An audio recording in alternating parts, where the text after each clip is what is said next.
Halo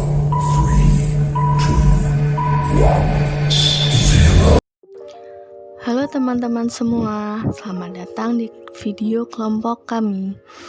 Pada video kali ini, kami dari kelompok 5 akan membahas mengenai topik etika dunia cyber dengan judul pembahasan yaitu cyberbullying, sisi lain dari perkembangan teknologi. Anggota kelompok 5 yaitu 1.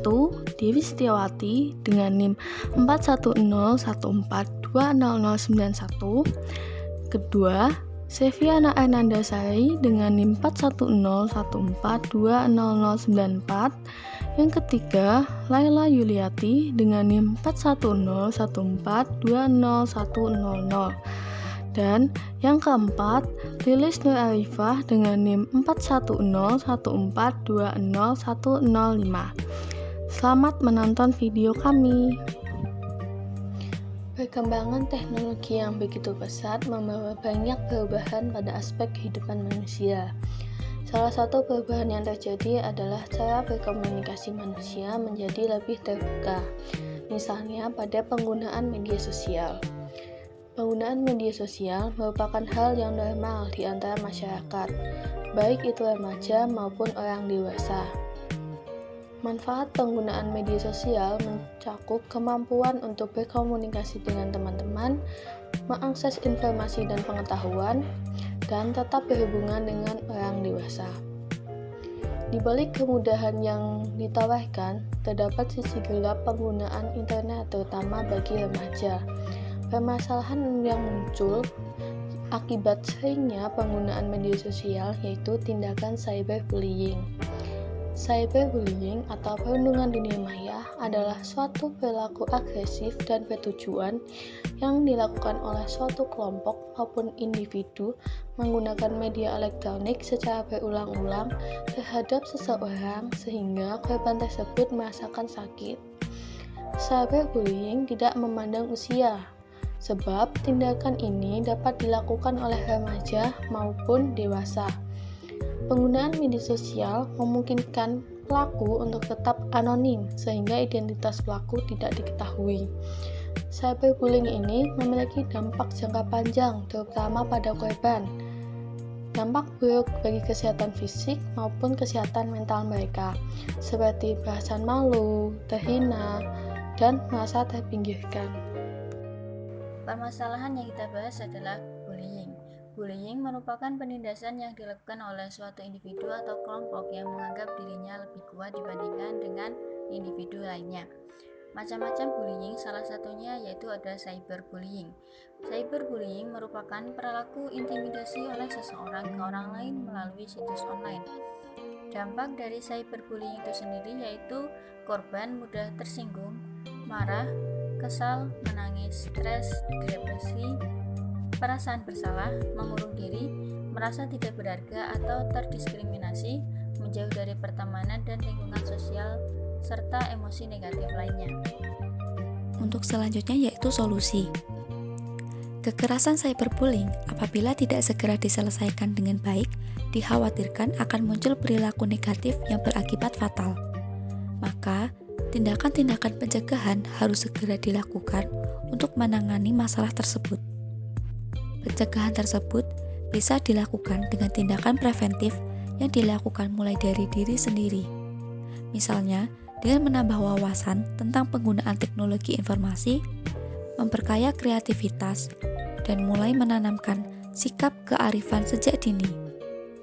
Peran keluarga dan bimbingan orang tua juga sangat diperlukan. Misalnya dengan mendampingi saat menggunakan alat komunikasi serta membiasakan untuk bersikap terbuka antar masing-masing anggota keluarga. Di samping dimulai dari diri sendiri dan peran orang tua, tindakan preventif akan berjalan dengan baik jika adanya etika dalam bermedia sosial.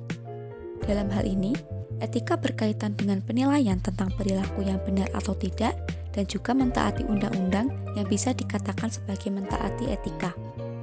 Karena di era yang serba digital ini, bentuk aspirasi manusia di media sosial sangat sulit untuk dibendung. Penggunaan media sosial untuk berkomunikasi harus mempertimbangkan unsur etika agar tidak menimbulkan kerugian bagi pihak-pihak tertentu dan berujung pada ranah pidana. Beberapa bentuk pencegahan yang dapat dilakukan etika dalam bermedia sosial pada kasus cyberbullying adalah: 1. Sebelum menyebarkan informasi, sebaiknya dilakukan pengecekan dan verifikasi terlebih dahulu. 2. Tata bahasa dalam menggunakan media sosial perlu diperhatikan oleh pengguna. 3. Proses edukasi serta penerapan disiplin diri terhadap pengguna. 4. Bimbingan orang tua, sekolah, universitas, serta lingkungan masyarakat terhadap pengguna remaja. 5. Media sosial melakukan kampanye anti-cyberbullying secara berkala. 6. Korban harus bersikap aktif dan melaporkan kepada pihak media sosial jika cyberbullying terjadi. Berdasarkan hal yang telah disampaikan, dapat disimpulkan bahwa perkembangan teknologi yang pesat saat ini membawa pengaruh mudahnya akses penggunaan internet. Salah satunya adalah media sosial. Seiring berjalannya waktu, intensitas seringnya penggunaan media sosial memunculkan permasalahan baru, yakni cyberbullying. Cyberbullying merupakan salah satu bentuk bullying di mana perilaku berulang kali untuk menakuti, membuat marah, dan mempermalukan korban yang dilakukan baik di WhatsApp, Facebook, Instagram, atau aplikasi media sosial lainnya. Secara garis besar, cyberbullying dilakukan oleh remaja karena pada saat remaja kematangan emosinya belum stabil. Tetapi hal ini tidak menutup kemungkinan bahwa pelakunya adalah orang tua.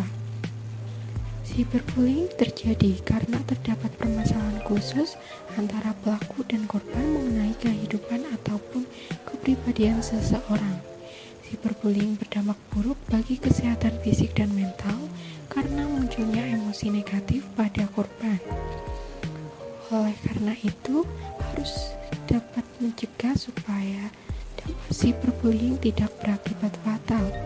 Tindakan pencegahan dapat dilakukan mulai dari diri sendiri, peran orang tua, ataupun lingkungan sekitar. Pencegahan dari diri sendiri dengan menambah wawasan penggunaan teknologi informasi secara bijak, memperkaya kreativitas, dan menanamkan sikap kearifan sejak dini. Sedangkan peran orang tua melalui pendampingan dan keterbukaan dalam penggunaan media sosial. Selain itu, setiap individu harus paham etika bermedia sosial secara bijak dengan melakukan verifikasi, memperhatikan tata bahasa, dan menerapkan kedisiplinan. Selanjutnya, bagi pihak terkait seperti sekolah, universitas, lingkungan masyarakat dapat ikut memberikan bimbingan dan mengadakan kampanye anti cyberbullying. Sekian video pembahasan dari kelompok 5. Apabila ada kesalahan, kami mohon maaf. Terima kasih.